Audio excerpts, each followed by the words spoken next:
আমি ইফাতকে চিনি না। বিয়ার এবং দুধ অনুসন্ধানে নামবে কেন? বিক্রি হোক আর না হোক এই টাইপের গরু আমি অবশ্যই তুলব। যে গরু বিক্রি হচ্ছে 20 লাখ, 25 লাখ, 30 লাখ টাকা, এটা নিয়ে আপনারা অনুসন্ধান করতে যাচ্ছেন। আর যেগুলা 5 কোটি 10 কোটি টাকা দামের গাড়ি বিক্রি হচ্ছে, 4 কোটি 5 কোটি টাকা দামের ঘড়ি বিক্রি হচ্ছে, এগুলো নিয়ে কি করবেন? সেটা এবার 500 টাকা বেচছে। কিন্তু আমি তো মনে করি এটা পজিটিভ প্রভাব। যারা সন্ধ্যার পরে যে লক্ষ লক্ষ টাকার মদ্যপান করতেছেন ক্লাবে, যারা কোটি কোটি টাকার জুয়া খেলতেছেন।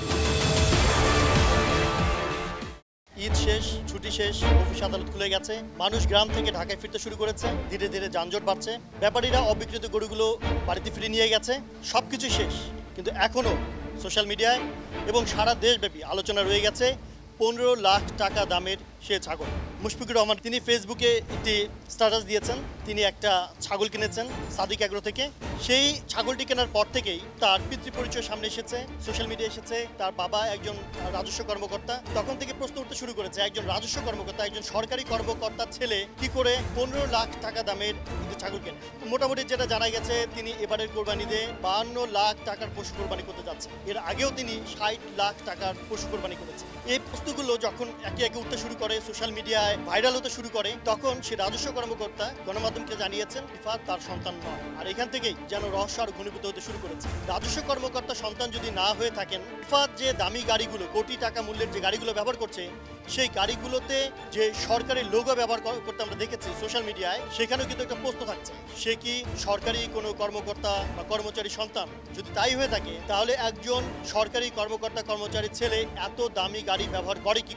পাশাপাশি সে প্রশ্ন আসে যে একজন সরকারি কর্মকর্তার ছেলে 52 লাখ টাকার কোরবানি দেয় কি করে? এই যে ঘনীভূত হওয়ার রহস্যগুলো, সেগুলোর উন্মোচন ধীরে ধীরে হচ্ছে। আমরা গণমাধ্যম সেগুলো আপনাদের সামনে একের পর এক নিয়ে আসবো। তবে এই মুহূর্তে সারা দেশে আলোচিত সমালোচিত যে সাদেক অ্যাগ্রো, কোটি টাকার গরুর বংশ পরিচয় এবং 15 লাখ টাকার ছাগল নিয়ে সেই সাদেক অ্যাগ্রোতে আমরা এখন দাঁড়িয়ে আছি এবং আমার সঙ্গে আছেন সাদেক অ্যাগ্রোর স্বত্বাধিকারী ইমরান হোসেন ভাই। আমরা মুখোমুখি হচ্ছি ইমরান হোসেন ভাই। ইমরান ভাই, সারা দেশেই সাদিক অ্যাগ্রো এবং ইমরান হোসেন এখন একটা পরিচিত নাম। আপনি কি গর্বিত না বিব্রত? আমি আসলে কয়েকদিন আগে পর্যন্ত গর্বিতই ছিলাম, বাট এখন আসলে একটু বিব্রত। কেন বিব্রত বোধ করছেন কেন? আসলে বেসিকলি আমরা যেই গরু ছাগলগুলো বিক্রি করছি, আমাদের খামার থেকে আমরা 12 লক্ষ টাকা দামের ছাগল বিক্রি করতে পারছি, কিংবা এর সাথে আমরা আরও অনেক রকমের ছাগল বিক্রি করছি, অনেক রকমের ভেড়া বিক্রি করছি, অনেক রকমের দুম্বা বিক্রি করছি, অনেক রকমের মহিষ বিক্রি করছি, অনেক রকমের গরু বিক্রি করছি। তো কোরবানি শেষ হলে আমরা খামারিরা এগুলো নিয়ে আলোচনা করি, আড্ডা দিই যে কে কী বিক্রি করলো, কার কাছে কী বিক্রি। কিন্তু এই বছর আসলে আমি সেই আড্ডাগুলোতে যোগ দিতে পারতেছি না, কারণ আমার কাছে বারবার একটা প্রশ্ন আসতেছে যে ইফাতকে, বেসিকলি ইফাত একটা আমার আরও 1000 কাস্টমারের মধ্যে ইফাত একজন কাস্টমার। ইফাতের ফ্যামিলি ব্যাকগ্রাউন্ড কি, কিংবা ওর বাবাকে, সেটা তো আসলে আমাদের জানার কথা না। ইফাত স্বইচ্ছায় আসছে, সে ছাগলটা নেওয়ার জন্য ইচ্ছা পোষণ করছে, তার সঙ্গে আমাদের দাম দস্তর হয়েছে এবং আমরা তার কাছে, সে আমাদেরকে একটা অ্যাডভান্স দিছে, আমরা তার কাছে ছাগলটা বিক্রি করছি। বাট পরবর্তীতে এইসব কারণে মিডিয়াতে অনেক বেশি আলোচিত হওয়ার কারণে আমি লসের সম্মুখীন হয়েছি। কারণ হচ্ছে ইফাত আমার ছাগলটা যেটা সে বুক করছিল সেটা আসলে আর সে ডেলিভারি নেয় নাই এবং আমার ব্যালেন্স টাকাটাও পেমেন্ট করে নাই। এর জন্য আমি আসলে তো বিব্রতও বটে এবং আমি লসের সম্মুখীনও বটে। ইমরান ভাই, এবার আপনার একটি কথা সোশ্যাল মিডিয়ায় ভাইরাল হয়েছে যে প্রথমবারের মতো বাংলাদেশ দেখলো গরুর বংশ পরিচয়।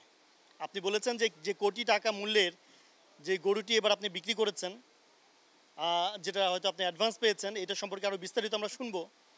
সেখানে আপনি বলেছেন যে এটা একটি নোভেল সিরিজের গরু। তো এইটা এই এই কথাগুলো নিয়ে এবং হচ্ছে যে গরুর বংশ পরিচয় নিয়ে, এটা নিয়ে সোশ্যাল মিডিয়ায় ব্যাপক ট্রল হচ্ছে। তো এই এই বিষয়টাকে আপনি আসলে কীভাবে দেখছেন? আমরা আসলে আরও অনেক জায়গায় এই ব্যাপারটা ক্লিয়ার করছি যে আসলে বাংলাদেশে এইরকম অনেক ঘটনাই ঘটছে, বাট এটা কখনো হয়তো বা মিডিয়া ফোকাসে আসে নাই। একজন ধর্মপ্রিয় মুসলমান, যিনি আল্লাহকে ভয় করেন, যিনি আল্লাহর পথকে মানেন, উনি শখ করে একটা গরু কিনছেন আল্লাহর রাহে কোরবান করার জন্য। কিন্তু এই রকম অনেক মুসলমান তো আছেন যারা সন্ধ্যার পরে কোনো ক্লাবে যেয়ে হয়তো বা লক্ষ লক্ষ টাকার মদ্যপান করেন কিংবা কোটি কোটি টাকার গ্যাম্বলিং করেন। এটা তো আমরা দেখছি। আমরা ওই যে 2021-এ যখন ইয়ে হলো, ক্যাসিনো কেলেঙ্কারি হলো, তখন আমরা কি দেখলাম যে হাজার হাজার কোটি টাকার গ্যাম্বলিংয়ের যে ইয়েগুলা রহস্যগুলো আমাদের সামনে আসলো, এগুলা কারা করছে? এগুলো তো আমাদের দেশের নাগরিকরাই করছে। তো সুতরাং একটা লোক যে এগুলার খারাপ কোনো অভ্যাস পোষণ করেন না এবং সে শখ করে যদি একটা গরু কোরবানি করতে চান 1 কোটি টাকা দিয়ে, সেটা নিয়ে এত সমালোচনা হচ্ছে। অথচ যারা লক্ষ লক্ষ টাকার প্রত্যেক সন্ধ্যায় মদ্যপান করেন, কোটি কোটি টাকার গ্যাম্বলিং করেন, তাদেরকে নিয়ে তো কোনো কথা নাই। তো এটা কেন হচ্ছে? এটা হওয়ার আসলে কোনো যুক্তি নাই। রিফাত, যার প্রসঙ্গটা আপনি একটু আগে আনলেন, রিফাত 15 লাখ টাকার ছাগল কিনে এখন পাগল প্রায় অবস্থা। তিনি এখন বলছেন, তিনি দাবি করছেন তিনি আসলে ছাগল, এত দামি ছাগল আপনার কাছে কিনতে আসেননি, আপনি তাকে ফাঁসিয়েছেন। আমি আপনাকে রিফাতের সঙ্গে যে চ্যাটিংগুলো হয়েছে সেই চ্যাটিংগুলো কিন্তু আমি আপনাকে দেখাইছি। আপনি দেখছেন, আপনি নিজের চোখেই সেগুলো দেখছেন। এবং আপনার দেখে এটা কি মনে হয়েছে যে আসলে আমি তাকে ফাঁসাইছি নাকি সে স্বইচ্ছায় এসে আমার কাছ থেকে এই ছাগলটা কিনছে? মানে তার কাছে যে বিক্রি করলেন আপনি, আপনি চ্যাটিংগুলো দেখিয়েছেন, সে কোনো অগ্রিম করেছে বা হচ্ছে যে অগ্রিম টাকা জমা দিয়েছে আপনার কাছে? জি জি জি, সে ছাগল বাবদ আমাকে 1 লক্ষ টাকা অগ্রিম দিছে। মোট কতগুলো গরু কিনেছে আপনার কাছ থেকে? আমার কাছ থেকে একটা ভুট্টি গরু কিনছে 2 লাখ টাকা মূল্যে, সেটার বাবদ আমার কাছে 50,000 টাকা অগ্রিম দেওয়া আছে। আমার কাছে একটা ফ্ল্যাগ ভি গরু কিনছে, সেটার বাবদ 11 লাখ টাকা মূল্যে, সেটার বাবদ আমার কাছে 9.5 লক্ষ টাকা অ্যাডভান্স দেওয়া আছে। আর একটা ছাগল কিনছে বিটল প্রজাতির 12 লক্ষ টাকা দামে, সেটার বাবদ আমার কাছে 1 লক্ষ টাকা অ্যাডভান্স দেওয়া আছে। টোটাল তাহলে 11 লাখ টাকা আপনার কাছে অ্যাডভান্স। জি জি, আমার কাছে 11 লাখ, টোটাল বিল হয়েছে 25 লক্ষ টাকা, যার মধ্যে 11 লক্ষ টাকা আমার কাছে অ্যাডভান্স দেওয়া আছে। এখন এই 11 লাখ টাকা কি তাকে ফেরত দেবেন নাকি কি করবেন? আমরা তো আসলে ওকে যোগাযোগই করতে পারতেছি না, ও আমাদের সঙ্গে যোগাযোগ করতেছে না। তো 11 লাখ টাকা আমরা যদি ও কোনো ভ্যালিড রিজন দেখাতে পারে যে ওর কোনো ঝামেলা হয়েছে কিংবা সমস্যা হয়েছে, তাহলে আমরা অবশ্যই তাকে তার অ্যাডভান্সের টাকা ফেরত দেবো। আর ও যদি কোনো ভ্যালিড রিজন দেখাতে না পারে, তাহলে আমরা এটা ফরফিট করে নেব। আপনার সঙ্গে যে চ্যাটিং আমি দেখেছি তাতে সে বলছে যে আমার টাকারও দরকার নেই, এটা আপনি রেখে দেন। না, ওইটাই বললাম যে সে তো আপনার চ্যাটিং দেখছেন এবং সে বলতেছে যে সে 11 লাখ টাকা ফরফিট করে ফেলতে বলতেছে। বাট আমরা আসলে এইভাবেই একটা মানুষের 11 লাখ টাকা আসলে নিয়ে নিতে চাই না। সে যদি কোনো ভ্যালিড রিজন দেখাতে পারে যে কেন সে গরুগুলা ছাগলগুলা নিল না, কারণ এইটা যে অবিকৃত থেকে গেলো, এটা তো আমার জন্য বিশাল লস। তো এখন এর জন্য সে যদি ভ্যালিড রিজন দেখাতে পারে, আমরা অবশ্যই চাই তার টাকাটা তাকে ফেরত দিতে। শুরু থেকে আমরা শুনে আসছি ছাগলের দাম 15 লাখ টাকা, কিন্তু এখন গণমাধ্যমে আপনি বলছেন, রিফাত বলছে, সবাই বলছে এটা 12 লাখ টাকা। এর রহস্যটা কি? 3 লাখ টাকা কমে গেল কেন? 3 লাখ টাকা কমে নাই। আমরা ছাগলটা যখন আসছে তখন আমরা 12 লক্ষ টাকা দাম চাইছিলাম, আর পরবর্তীতে দামাদামি হয়ে সেই ছাগলটা বিক্রি হয়েছে 12 লক্ষ টাকায়। এটা যেই এক একটা গরু ছাগল তো যে দাম হাঁকা হয়, মানে 15 লাখ টাকা চেয়েছিলেন? আমরা 15 লাখ টাকা দাম চাইছিলাম, আর আলটিমেটলি 12 লক্ষ টাকা এটা দাম সাব্যস্ত হয়েছিল। আচ্ছা, এবার আমরা ব্রাহ্মা জাতের গরুটা নিয়ে আসি। আমরা এই ছাগল, মানে 12 লাখ টাকা ছাগল কে কিনলো বা কিনতে চাইলো, কে অগ্রিম করলো, এটা আমরা জানতে পারছি, কিন্তু কোটি টাকা দামের গরু কে কিনলো এটা আমরা জানতে পারছি না। আমাদের একটু বলবেন কে কিনলো এই গরু? আগামী বছর যখন ডেলিভারি যাবে তখন আপনারা জানতে পারবেন। এই বছর গেল না কেন? এটা উনি এই বছর বাংলাদেশে নাই, উনি গরুটা বুকিং করে চলে গেছেন দেশের বাইরে। তো আগামী বছর উনি কোরবানি ঈদের সময় এই গরুটা ডেলিভারি নেবেন, তখন আপনারা সবাই, সেটা ছোট জিনিস না, অনেক বড় জিনিস, যখন ডেলিভারি যাবে তখন আপনারা দেখবেন কোথায় যাচ্ছে। তিনি কি নিজে এসেছিলেন গরু কেনার সময়? অবশ্যই অবশ্যই অবশ্যই দেখে নিয়েছেন? অবশ্যই। আপনার আস্কিং প্রাইস কত ছিল, মানে কত টাকা চেয়েছিলেন গরুটার? আমার আস্কিং প্রাইস ছিল 1 কোটি টাকা। তিনি 1 কোটিতে রাজি হয়ে গেলেন, মানে এটা বার্গেন করেন? টাকা দিয়ে বিক্রি হয় নাই, একটু কম দামে বিক্রি হয়েছে। কত বিক্রি হয়েছে? এটা আসলে একটু কনফিডেন্সিয়াল, সবার সামনে ডিসক্লোজ, এটা নিয়ে অনেক আলোচনা হয়েছে, আমি আর এটা ডিসক্লোজ করতে চাচ্ছি না। বাট আমি দাম 1 কোটি টাকা চাইছিলাম, এটা সবাই জানে, বাট একটু কমে সেটা নেগোশিয়েট হয়ে বিক্রি হয়েছে। মানে এখানে রহস্যটা কি? মানে ছাগলের যে দাম সেটা আপনি এক্সপ্লোর করছেন, সবাইকে জানাচ্ছেন, কিন্তু গরুর ক্ষেত্রে কেন এই? না, আমি গরুর ক্ষেত্রেও জানি না, বাট ছাগলের দামটা আসলে ডিসক্লোজ করে একটু বিব্রতকর অবস্থায় আছে, এর জন্য গরুর প্রাইসটা, সেলিং প্রাইসটা আর ডিসক্লোজ করতে চাচ্ছি না। এখন আমি যদি আপনাকে সরাসরি প্রশ্ন করি যে এই একটা তো জানলাম যে আগামী বছর এই গরুটা ডেলিভারি নেবে। আম, সে আপনাকে অ্যাডভান্স টাকা দিয়েছে। ফিফা তো কিন্তু ছাগলের জন্য আপনাকে অ্যাডভান্স টাকা দিয়েছে, কিন্তু সে নেয়নি। তো এই 12 লাখ টাকা ছাগল এবং কোটি টাকা মূল্যের গরু, এই দুটার পরিণতিটা আসলে কি?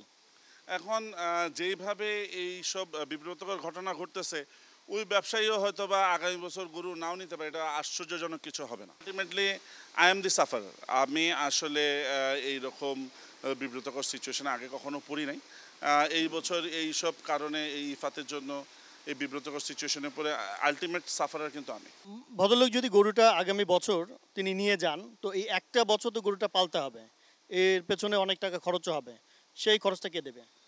অবশ্যই আমি দেব, এবং এই এক বছরের মধ্যে গরু মারাও যেতে পারে। সেটাও এর দায়িত্ব আমার, ওইটাও আমার দায়িত্বই পড়বে।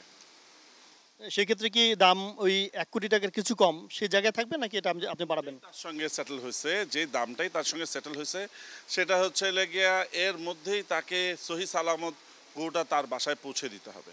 এখন আমরা যদি সহি সালামত পৌঁছাতে না পারি, তাহলে আমরা দায়ী, আমাদেরকে আর সে টাকা পরিশোধ করবে না। একটা বিষয় হচ্ছে যে সে তো যতদূর আমরা বুঝি বা গণমাধ্যমে যে বক্তব্যগুলো আসছে আপনারও, সেক্ষেত্রে আমরা বুঝতে পারছিলাম যে তিনি এবার কোরবানি দেওয়ার জন্যই গরুটা নিয়েছিলেন। কিন্তু যেহেতু এটা নিয়ে গণমাধ্যমে, সোশ্যাল মিডিয়া এবং সারা দেশে ব্যাপক রকম বিতর্ক তৈরি হয়েছে, ফলে তিনি এবার আর সেটাকে কোরবানি দিচ্ছেন না, আগামী বছর নেবেন। মানে আসলে আলোচনাটা আপনার সঙ্গে কি হয়েছিল? এটা হচ্ছে একেবারেই ভুল ধারণা। মিডিয়াতে এইরকম কোনো খবর আমি দেখি নাই, কিংবা আমি কখনো কোথাও বলিও নাই। উনি এই গরুটা যখন নিছেন, তখনই যেদিন দাম ফাইসলা হয়েছে, সেদিনই ওর ডিসিশন ছিল যে এটা 2025-এ উনি নেবেন। 2024-এ নেয়ার কথা ছিল, পরবর্তীতে এইরকম ভাইরাল হওয়ার কারণে কিংবা বিব্রতকর সিচুয়েশন ক্রিয়েট হওয়ার কারণে উনি 24-এ নেন নাই, 25-এ নেবেন। এইরকম কোনো ঘটনা কোথাও ঘটে নাই। এবার কিন্তু একটা বিষয় খুব আলোচনা হচ্ছে, আপনাকে নিয়ে কিছু কাভার স্টোরি হয়েছে, কিছু গণমাধ্যম আপনার কার্টুনও তৈরি করেছে। কেউ কেউ বলছে যে এবার গরুর বাজারে বড় ধরনের অস্থিরতা তৈরি করেছেন আপনি, কারণ আপনি কোটি টাকা মূল্যের গরুর দাম হাঁকিয়েছেন, সেটা বিক্রি হয়েছে, এবং কয়েক লাখ টাকা দামের, প্রায় 30-35 লাখ টাকা দামের গরু আপনি বিক্রি করেছেন, এরকম গুজবও আছে, বা হচ্ছে যে এই ধরনের ঘটনাও ঘটেছে। ফলে খামারিদের মধ্যে, মানে অনেকের ধারণা যে খামারিদের মধ্যে একটা ধারণা জন্মেছে, গরুটা যদি বিশালদেহী হয়, দেখতে শুনতে ভালো হয়, তাহলে সেটার দাম মানে লাগামহীন চাইলেও সেটা ক্রেতা পাওয়া যাবে, যেটার একটা প্রভাব পড়েছে সার্বিকভাবে কোরবানির পশুর হাটে। সার্বিকভাবে কোরবানির পশুর হাটে এইটা পড়ার কথা না। কারণ আমাদের বাংলাদেশে যে পরিমাণ কোরবানির গরু, এই বছর 50 লক্ষ কোরবানির গরু বিক্রি হয়েছে।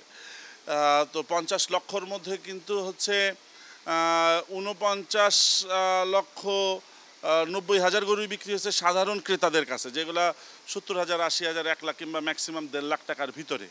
তো 1.5 লাখ টাকার ভিতরে যেই সব কাস্টমাররা গরু কিনবেন, তারা তো আর 10 লাখ, 20 লাখ, 30 লাখ টাকা দামে। সবসময় আমরা দেখছি যে এই যে কোরবানি ঈদে যেই পরিমাণ গরুর চাহিদা থাকে, তার 0.001% চাহিদা থাকে এইসব 30 লাখ, 40 লাখ টাকা দামের গরু। তো এই 0.01% গরু কিভাবে 98% মার্কেটকে আসলে হ্যাম্পার করে, এটা আমার বোধগম্য নয়। আমি একজন বিবিএ স্টুডেন্ট, আমরাও এই ব্যাপারে অনেক পড়াশোনা করছি, বাট এইগুলা আসলে এইরকম কোনো এফেক্ট ফেলতে পারে এটা আমার জানা নাই। এবং আরেকটা জিনিস, সেটা হচ্ছে এই বছর যেই পরিমাণ কোরবানি হয়েছে, এটা কিন্তু message is as clear as crystal, যে গত বছর থেকে এই বছর বাজারে কিন্তু গরুর দাম কম ছিল। গত বছর থেকে এই বছর গরুর দাম কম ছিল, এবং ক্রেতারা খুব স্বাচ্ছন্দ্যে গরু ক্রয় করছেন এবং তারা খুশি। এবং আমরা আমাদের সাদেক এগ্রো থেকে আমরা যে 2200-2300 গরু বিক্রি করলাম, আমাদের এই গরুগুলার মধ্যে যেগুলো বেশিরভাগই ছিল 400 কেজির লাইভ ওয়েটের নিচে, গত বছর আমরা যেটা বিক্রি করছি 525 টাকা কেজি, এই বছর এটা আমরা বিক্রি করছি 500 টাকা কেজি। তো সুতরাং আমরা তো নর্মাল জনসাধারণের যেই গরুগুলা, যেগুলা স্বাভাবিক ক্রেতারা কিনে থাকেন, সেই গরুগুলো তো আমরা গত বছর থেকে এই বছর 5% দাম কমায় রাখছি। তাহলে যেটার মার্কেট শেয়ার সবচেয়ে বেশি, যেটা মার্কেটে সবচেয়ে বেশি প্রভাব ফেলে, তো আমরা যদি সেই জায়গায় গত বছর 525 টাকা বেচছি, এবার যদি 550 টাকা করতাম, তাহলে মার্কেটে একটা প্রভাব ফেলতো যে না, দাম বাড়ায় দিছে ইমরান সাহেব। বাট আমি তো গত বছর যেটা 525 টাকা বেচছি, সেটা এবার 500 টাকা বেচছি, তাহলে আমি তো আরও মার্কেটে আমার কথায় প্রভাব পড়ছে। আমি মানি, কিন্তু আমি তো মনে করি এটা পজিটিভ প্রভাব পড়ছে, দাম কমে আসছে। এবং আমি ডে ওয়ান থেকেই বলতেছি যে এইবার গরুর দাম কম যাবে এবং আমার কাছে মনে হয় ক্রেতারাও অবশ্যই স্বীকার করবেন যে এইবার গত বছর থেকে ওনারা কিছুটা হলেও কম দামে গরু কিনে স্বাচ্ছন্দ্যে বাড়ি ফিরছে। আরেকটা বিষয় সেটা হচ্ছে যে যেই কোটি টাকা দামের যে গরুটা, এটা ব্রাহ্মা জাতের গরু। তো আমরা জানি যে ব্রাহ্মা জাতের গরু বাংলাদেশে আমদানি নিষিদ্ধ। তো আপনার খামারে এটা কিভাবে পাওয়া গেল? ব্রাহ্মা জাতের গরু আমদানি নিষিদ্ধ আপনি জানেন, আপনি এটা ভুল জানেন। আপনি একটু সরকারের সঙ্গে যোগাযোগ করে দেখেন, কোথাও কোনো গ্যাজেটে কিংবা কোনো প্রজ্ঞাপনে এরকম ব্রাহ্মা জাতের গরু আমদানি নিষিদ্ধ লেখা আছে কিনা আমাকে দেখান, তারপরে আমরা এটা ডিটেইলস, এটা এই ছোটোখাটো উত্তর দিলে হবে না, এটা ডিটেইল উত্তর দিতে হবে। আমরা তখন বসে আপনাকে ডিটেইল উত্তর দেবো ইনশাআল্লাহ।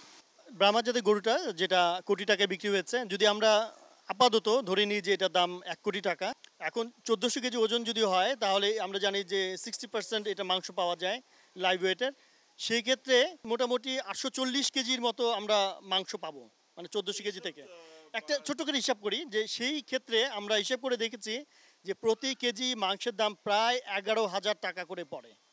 মানে এটা আপনি নিশ্চয়ই বলবেন যে সব গরুর ওজন তো আর একই রকম না। একটা আমরা জাস্ট বোঝার চেষ্টা করছি যে যেই গরুর মাংসের দাম 11,000 টাকা কেজি হয়ে যাচ্ছে, সেই গরু দেশে এনে বাংলাদেশের মানুষকে কম দামে মাংস খাওয়ানো আদৌ সম্ভব কি? ব্রাহ্মাটা হচ্ছে অনেক অধিক বর্ধনশীল একটা জাত, ঠিক আছে। আমরা চাচ্ছি, আমরা কিন্তু সরকারের কাছে দাবি করি নাই যে সরকার শুধু ব্রাহ্মা গরু লালন পালন করার জন্য শুধু সাদিক এগ্রোকে পারমিশন দেন। আমরা বলছি ঢালাওভাবে বাংলাদেশের প্রত্যন্ত অঞ্চলে এই ব্রাহ্মা গরুটাকে লালন পালন করার ব্রাহ্মা উন্নয়ন প্রকল্পটা ক্যারি করেন, যাতে ঘরে ঘরে ব্রাহ্মা হয়।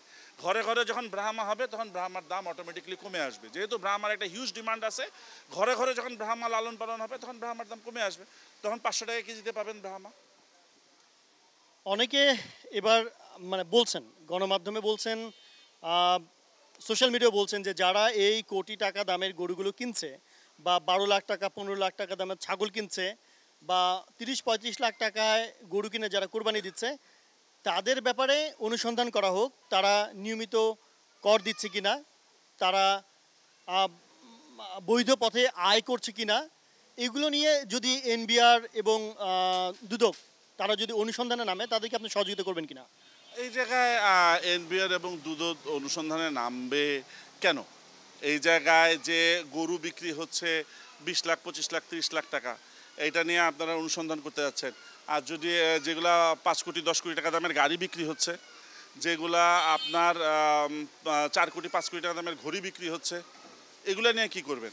যারা সন্ধ্যার পরে যে লক্ষ লক্ষ টাকার মদ্যপান করতেছেন ক্লাবে, যারা কোটি কোটি টাকার জুয়া খেলতেছেন, তাদের নিয়ে একটু আসলে দুদকের এবং আসলে করা উচিত না?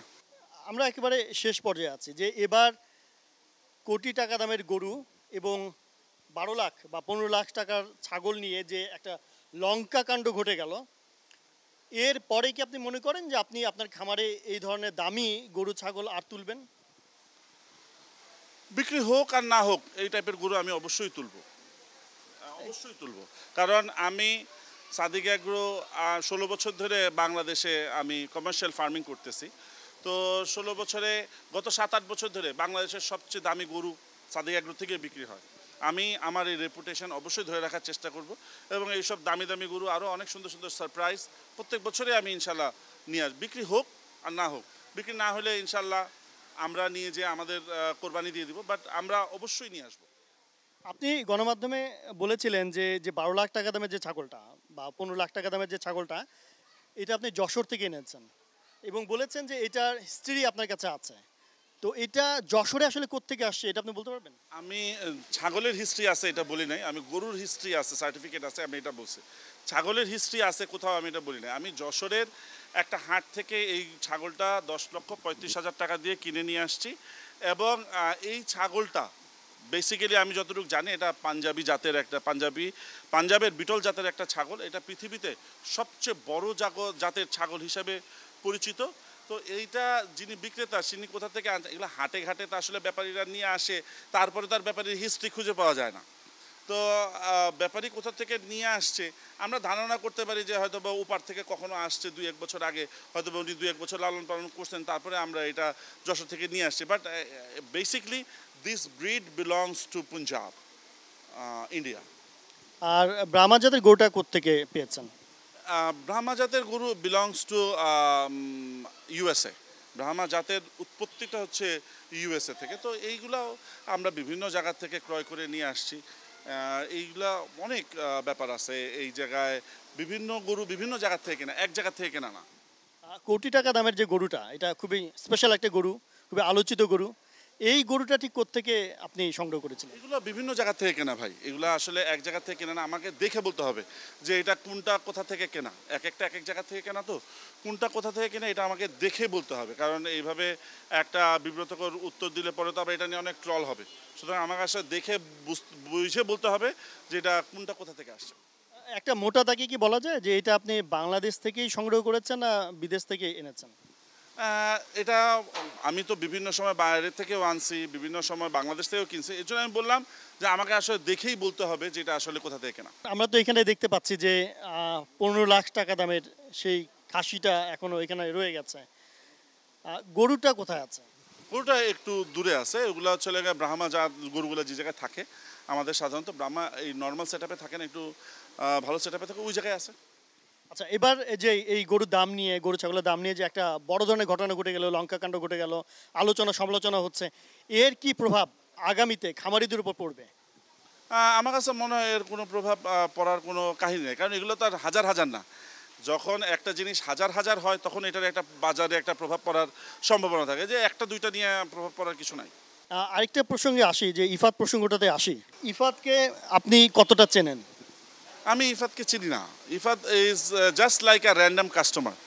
আমার আরও হাজার হাজার কাস্টমার আছে, ওই রকম কাস্টমারের মতন একটা র্যান্ডম কাস্টমার। আমি ইফাতকে চিনি না। কিন্তু সোশ্যাল মিডিয়ায় দেখেছি আপনার সঙ্গে ইফাতের খুব ক্লোজ ছবি আছে। ইফাত বলছে যে তার বিভিন্ন অনুষ্ঠানে আপনি প্রধান অতিথি হিসেবে, বিশেষ অতিথি হিসেবে। আমি হচ্ছে লেগে বাজরিকার অ্যাসোসিয়েশনের একটা প্রোগ্রামে আমি স্পেশাল গেস্ট হিসেবে, চিফ গেস্ট হিসেবে না, স্পেশাল, যেহেতু পশু পাখি আলাদার সঙ্গে আমার নিবিড় সম্পর্ক আছে, সুতরাং বাজরিকার অ্যাসোসিয়েশনের একটা প্রোগ্রামে আমি স্পেশাল গেস্ট হিসেবে গেছিলাম। আর ইফাতের সাথে আমার কোনো ওই রকম খুব ক্লোজ নিবিড় কোনো ছবি আছে তা না। আমি ছাগল নিয়ে ইফাতকে, যখন ইফাত যেদিন ছাগলটা কনফার্ম করলো সেদিন ইফাতের সাথে দাঁড়ায় আমি ছাগলটাকে তাকে বুঝাই দিচ্ছি, এইরকম ছবি আছে। বাট এছাড়া ইফাতের সঙ্গে আমার পারিবারিক ছবি আছে কিংবা এরকম কোনো কিছু নাই। ইফাতের সাথে আমার পারিবারিক কোনো সম্পর্ক নাই, কিংবা ইফাতের পরিবার কে কী করেন, তারা কয় ভাই বোন, এগুলো সম্বন্ধে আমার কোনো ধারণা নাই। কিন্তু আমরা গণমাধ্যমে আপনার একটা বক্তব্য শুনেছি যে আপনি বলেছেন যে ইফাত, মুশফিকুর রহমান ইফাত, তিনি গাড়ি চালাতে গিয়ে অ্যাক্সিডেন্ট করেছেন, দুর্ঘটনায় পতিত হয়েছেন এবং তাকে বিভিন্ন জায়গায় তিনি ফিজিক্যালি অ্যাসল্ট হয়েছেন, তাকে গণপিটুনি দিয়েছে, এই ধরনের বক্তব্য আপনি? আমি এরকম বক্তব্য কোথাও দিইনি ভাই। এগুলা এখন আমি সোশ্যাল মিডিয়াতে রোজ দেখতেছি, এগুলা বিভিন্ন সোর্স থেকে আসতেছে যে ও গাড়ি চালায়, কিংবা ওর কী কী গাড়ি আছে, কিংবা কোথায় অ্যাক্সিডেন্ট করছে, তারপর কার সাথে বিয়ে করছে। এগুলো তো আমি এখন রোজ ফেসবুক খুললে এগুলো দেখতেছি, বাট এগুলোর ব্যাপারে আমার কোনো নলেজ নাই। ইফাত যেহেতু খুব 15 লাখ টাকা দামের ছাগল কিনতে এসছে, একজন স্পেশাল ক্রেতাই, তো সে কিভাবে এসেছিল? মানে গাড়িতে করে এসেছিল? ভাই আসলে আপনি তো কোরবানি ঈদের সময় আমাদের এই জায়গায় আসছেন, কোরবানি ঈদের সময় আমাদের এই জায়গায় অনেক ভিড় থাকে। সে গাড়িতে আসছে, গাড়ি অনেক দূরে রেখে আসছে না কিসে আসছে, সেগুলো আমাদের দেখার সুযোগ থাকে না। এই প্রশ্নটা করার পিছনে মানে একটাই আসলে কারণ ছিল, হয়তো ঠিক আপনি খুব যৌক্তিকভাবে বলেছেন, যেটা হয়তো দেখা হয়নি। আমাদের আসলে মূল যে জায়গাটা জানার দরকার ছিল যে তিনি যে গাড়িটা নিয়ে এসছেন, ধরলাম তর্কের ক্ষেত্রে যে তিনি একটা গাড়িতে এসছেন, সেই গাড়িতে সরকারি লোগো ছিল কিনা, সরকারি প্রতিষ্ঠানের লোগো যেটা আমরা ব্যবহার করি, জাতীয় লোগো, সেটা ছিল কিনা, এটা আসলে বোঝার জন্য প্রশ্ন করেছিলাম। আমাদের চোখে পড়ে না, আমরা খেয়াল করি না। আমাদের আসলে ঈদের সময় অনেক শয়ে শয়ে কাস্টমার আসে, আপনারা দেখছেন, আমরা ওই সময় এত কিছু লক্ষ্য করার সময় নেই। ওকে, ধন্যবাদ আপনাকে ইমরান ভাই, অনেক সময় দিলেন আপনি। আপনার খামার আরও বড় হোক, অনেক বড় হয়েছে। ইমরান ভাই যেমনটা বলার চেষ্টা করছিলেন যে কেন এই কোটি টাকা দামের এক গরু নিয়ে কিংবা 12-15 লাখ টাকা দামের একটা ছাগল নিয়ে সারা দেশে এভাবে বিতর্ক তৈরি করা হচ্ছে। যারা 5 কোটি 6 কোটি বা তারও বেশি দামের গাড়ি কিনছেন, সেগুলোর মালিক যারা, তাদের সম্পর্কে কেন এই অনুসন্ধানগুলো হচ্ছে না, এই প্রশ্ন তিনি রেখেছেন। 5 কোটি 7 কোটি টাকা দামের গাড়ি যেসব সরকারি কর্মকর্তা কর্মচারী তাদের সন্তানদের কিনে দিচ্ছে, তাদের সম্পর্কে আসলে অনুসন্ধান হওয়া উচিত। তাদের বিষয়গুলো, তাদের নাম পরিচয় বিস্তারিত গণমাধ্যমে আসা উচিত। কি করে একজন সরকারি কর্মকর্তা বা একজন কর্মচারী তার সন্তানকে 5 কোটি 7 কোটি টাকা দামের গাড়ি কিনে দিতে পারে। আপনাদের অসংখ্য ধন্যবাদ জানাচ্ছি আমাদের সঙ্গে থাকার জন্য। আজ এ পর্যন্তই। আপনাদের সঙ্গে ছিলাম আমি বেলায়েত হোসেন, RTV ঢাকা।